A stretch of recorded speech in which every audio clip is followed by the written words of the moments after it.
Mone te koe hiri de tau mai te whakalele solia ki hifo, pea whalaule vai te mo i te whiri tolu uhu ki Futuna o au mai ia te kau solia o te motu Futuna.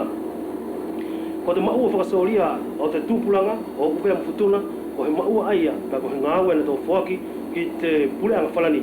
Hangai pēka te tau furi, toko lahi, pea mkaunga maari e au pito whoki i e tupulaga upea mo Futuna, e na tau Mavae te tirituare, ko te whakahako ai pēa tana tau maua whakasolia.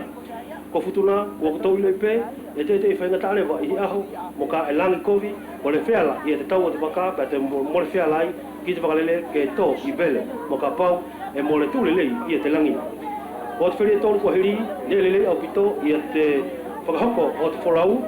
o te Mavae i te whenua, tupu atu i e tamai mo te whae, o te hoki wholau aia ki Karetonia, o te family, o te kaumea, ko he mea e lawe mo mahi, ka pito i te uloto e loko mo te ki kau tupulaga ani, ka na tau amana ki Mavae.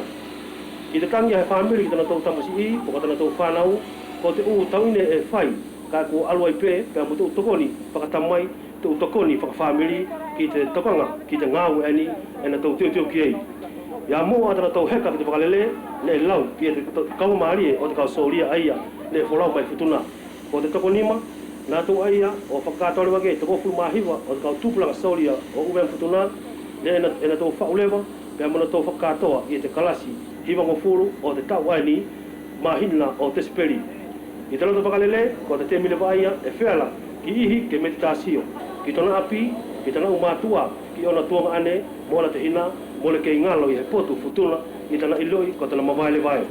Le kotou whakamatanga pe ia mea furi, mo ka umawahi wakalele mai Futuna, ka e tonu peke tō e lau, ko te uhi, ko te tau ine, mo le whiaunga, ke puri ai, pea mo more, i aloi mata o te whae, i tana sio mai, i tana ki whanau, ko te Mavae le vai.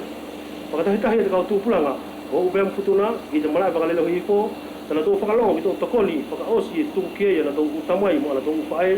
ko te kupu pe e wheala, te mahino i te lea e whai te nifuri, ko te whakalongo, ko e nā pe taki mua, o te noko solia, whakalongo ia whakatonu e whai e nā tō ai e pure.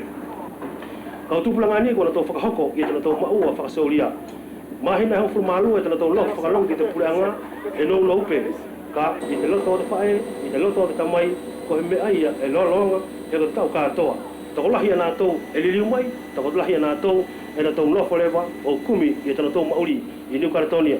Temi whaingata i tana tō ilo e te Mavae le vai, alu la pe ki tō liliu mai he temi, ka ke ilo i pe e au taritari ki tau foki i te Australia.